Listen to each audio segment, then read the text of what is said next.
Morning's mission to bomb the train station at Sarahberg will mark our final foray in this sector. Farah has given the word that we're packing it in and heading to the Somme, to a new aerodrome near the town of Amiens. Will I miss our tidy little bastion here at Luxeuil?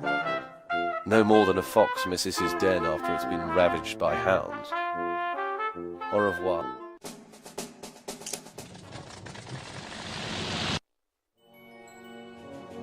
Spotting the Sarahberg train station, I knew that HQ was using our leverage to cut off the transport of German troops. Bombing it was key to opening the lines so we could move to new terrain.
Christ, Farah is some kind of slave driver.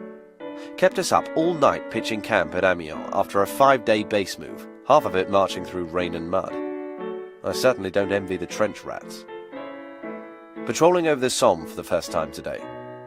Farah has instructions to let our presence be known here. If we bring down a Fokker or two, that ought to do the job.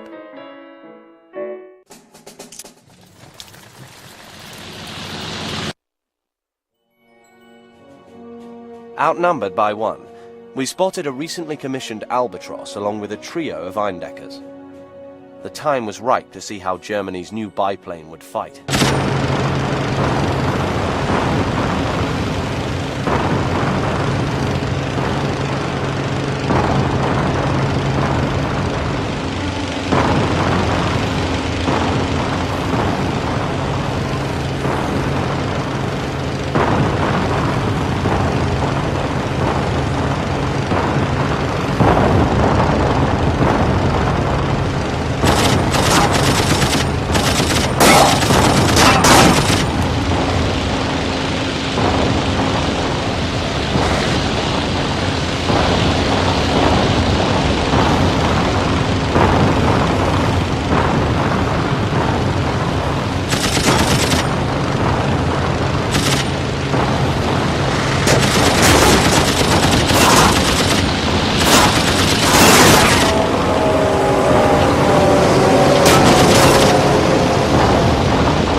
Big headlines in the newspaper.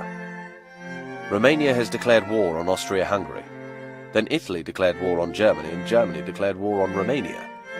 Nice of the Italians to join us.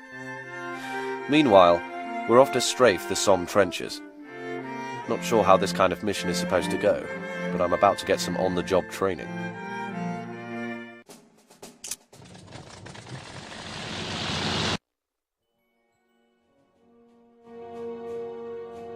Flying low on the horizon, I got my first good look at the putrid trenches from above. Seeing the hordes under siege in their mud prison, I gave thanks for having made it into the air corps.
Got my first letter from home today. The post certainly takes its time. Mother says she hopes I'll be home for Christmas. While that's still a long way off, I have serious doubts. Maybe Christmas 1917. Our nosy neighbours across the line are now keeping a steady stream of balloons looking over the Somme from St. Quentin. I'm going to make sure they come down ahead of schedule.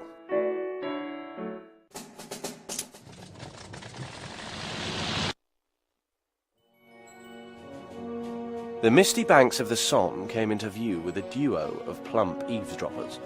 Also in view were two ravenous Eindeckers below them.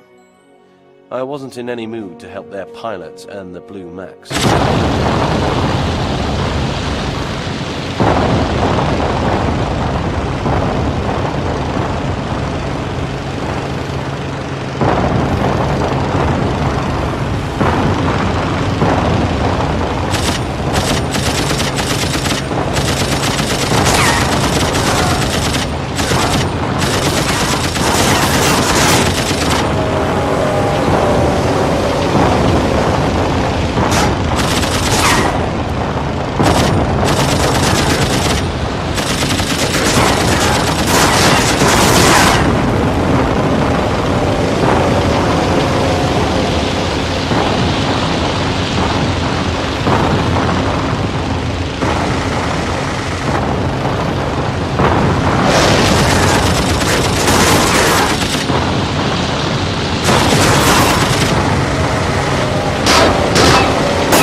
Wing HQ advises us to prepare for a long stay in Amiens.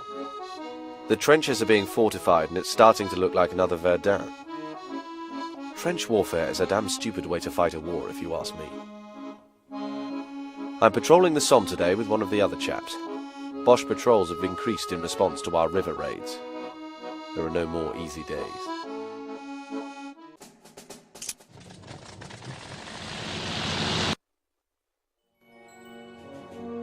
The river was unusually quiet, but above the momentary still, we were in for a clash.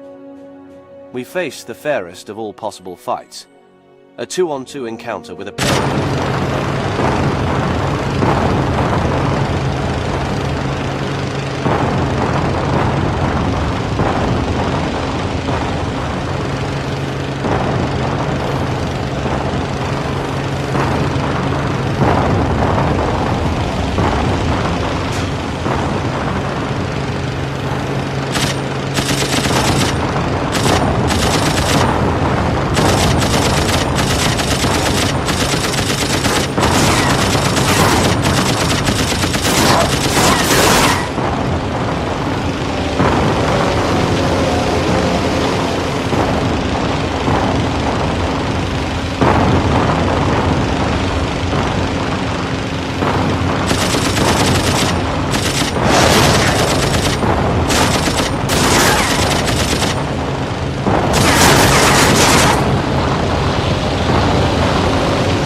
Been thinking a lot about my family.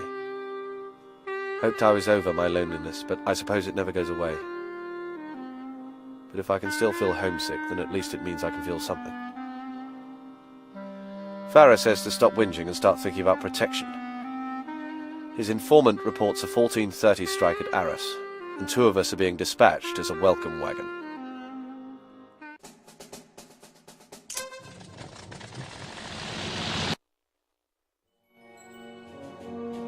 Fritz's flyers at Arras were up on us by 1. What they didn't have was the fear of failure drummed into their hearts by a loudmouth named Farah.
No matter what we do, it doesn't please that fool Farah.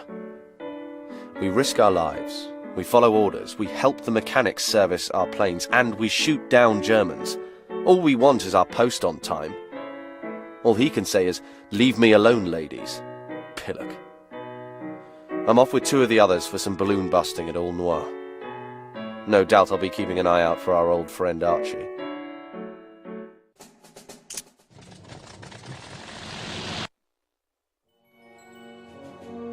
Few things in the wild make balloon hunters happier than what we found at All Noir. 2 of the fat devils with no fighter cover. They were ours alone for the stalking.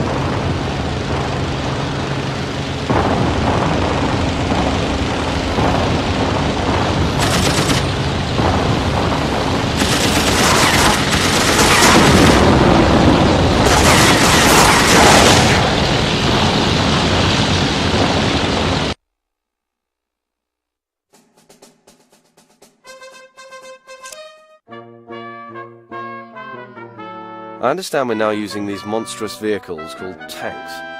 Not very reliable, I hear, and certainly not enough of a weapon to bring victory on the Somme. I wouldn't want to be in one. They look like death traps. They can't be doing too well, or HQ would be sending them to overrun the Cambrai aerodrome instead of sending us to bomb it.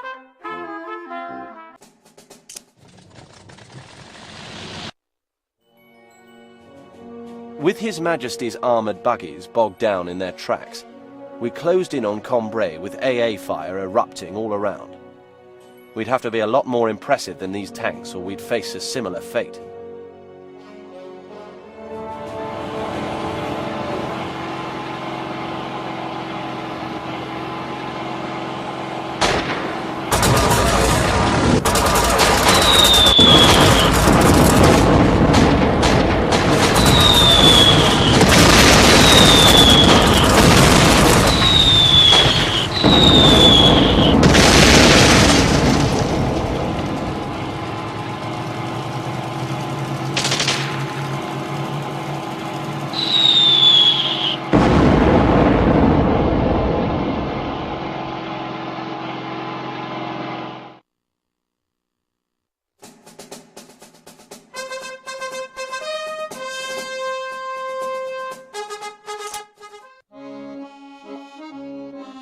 Some of the men presented Farah with a petition complaining about the delays with the post.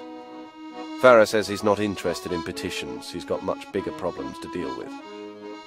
The enemy's position on the Somme is being reinforced with anti-aircraft batteries. Farah wants us to strafe the work crews and have them running for the hills by dusk.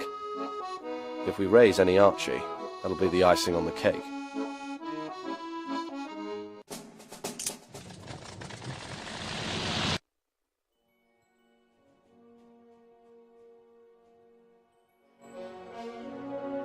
Paralleling the combat zone, I wasn't sure which was going to be more fun. Seeing the new AA guns incinerated or watching work crews tumble like circus clowns.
We have a new member in the camp, a chaplain.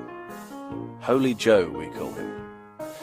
Some of us have been wondering what a chaplain is doing at an aerodrome, but the first thing he did was straighten out our post situation with just one wire to HQ. Any man of the cloth who can work miracles like that has my backing.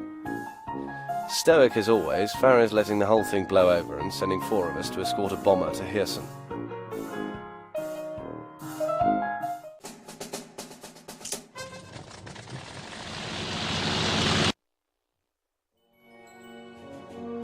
As we crossed into enemy territory, 2 E3s and a D2 tirelessly attacked us west of Hirson. For the moment, Prussian discipline in the sky was alive and well, and closing in on us fast.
Holy Joe cleaned us out last night in a marathon poker game. Never thought I'd be gambling with a clergyman, but the whole thing was his idea.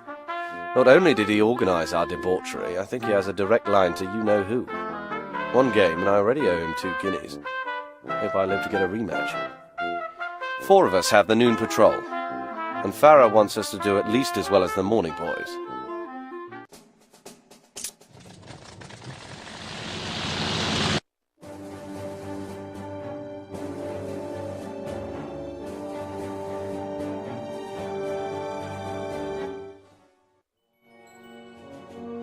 Not sure which is the bigger gamble, playing poker with Holy Joe or playing the odds against Fritz. With 3 Eindeckers baiting us below, we called their bluff and cut the deck for a life and death hand.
Farah broke up our midnight poker game last night.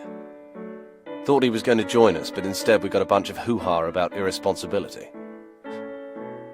What a laugh we all had listening to Farah and Holy Joe debate the morality of gambling. They were at it until dawn.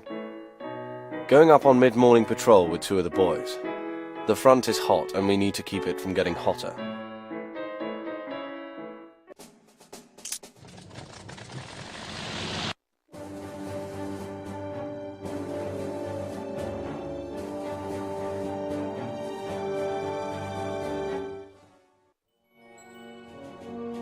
Outnumbered 4-3, we faced a pair of biplanes flanked by a couple of monos. We were ready for their attack, though I had a feeling we were about to witness a new level of Hun determination.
Fritz has his balloons up at All Noir, and Farah wants them down. Meanwhile, some clown calling himself Tex Johnson has shown up here to demonstrate the latest barrel rolling techniques. He's supposed to be a hotshot flight trainer from HQ, but on his first takeoff he stalled out and crippled our only Spad by slamming it into the mess. What an example. Maybe he's good at outdoor cooking.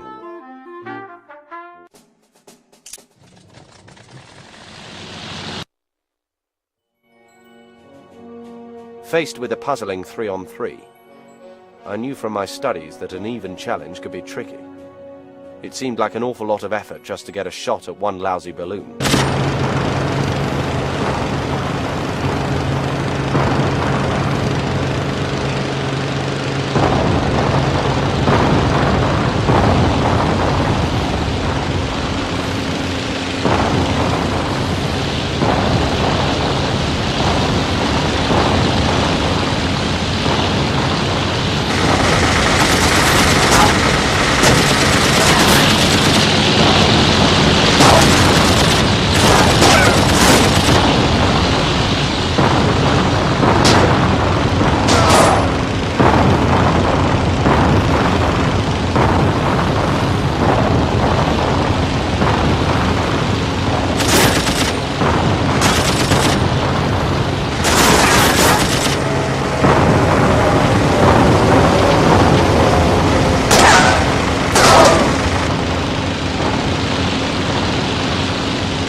Got into a ruck in what's left of the mess this morning with Tex Johnson. It began when I shouted, "Oi, Tex! How about demonstrating a loop-the-loop into Farah's quarters?" He took the first swing. I ducked and landed a roundhouse to his jaw.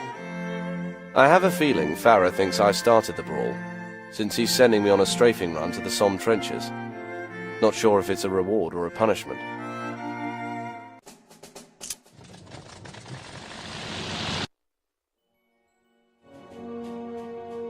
The Somme trenches lay before me like rows of open graves dividing the countryside. Even in the air I was struck by the foul odor of the unburied dead. My guns would soon bring more flesh to rot.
Today is Friday the 13th, and we're already having rotten luck.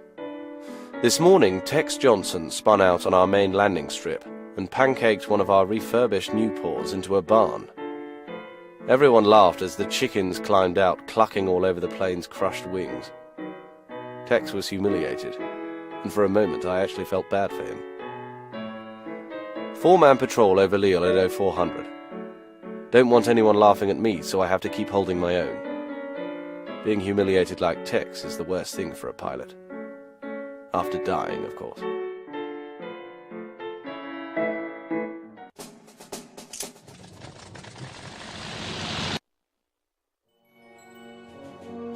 After an hour of patrolling, we'd yet to sight the enemy, even though Belka had been keeping regular coverage over Immelmann's old stomping grounds. I worried they'd find us before we found them.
Somebody has got to do something about this madman Belka.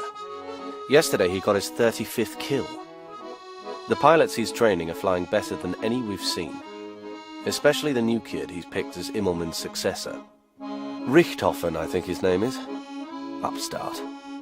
Tex was supposed to lead today's balloon-busting sortie, but the rest of us want to stay alive, so we're sneaking off to Hirson alone.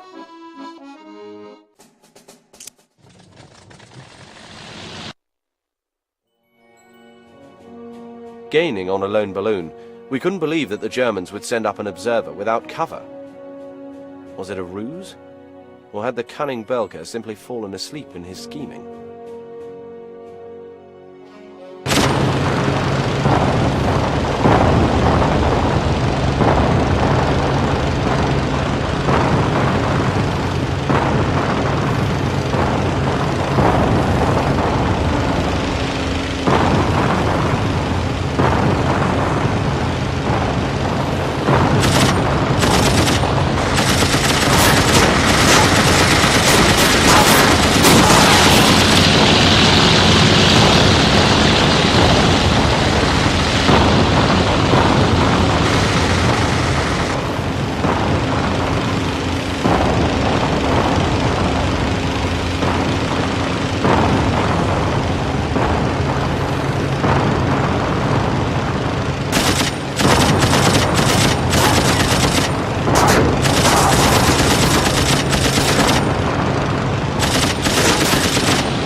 Tex Johnson has left for his next teaching assignment. Holy Joe bade him his official farewell as Farah grumbled, "If the imbecile isn't going to destroy the Bosch, let him destroy some other CO's drone." As we laughed, Farah turned our attention to this evening's bridge bombing at St. Quentin. Our laughing stopped abruptly when he ordered us to be loaded up in an hour.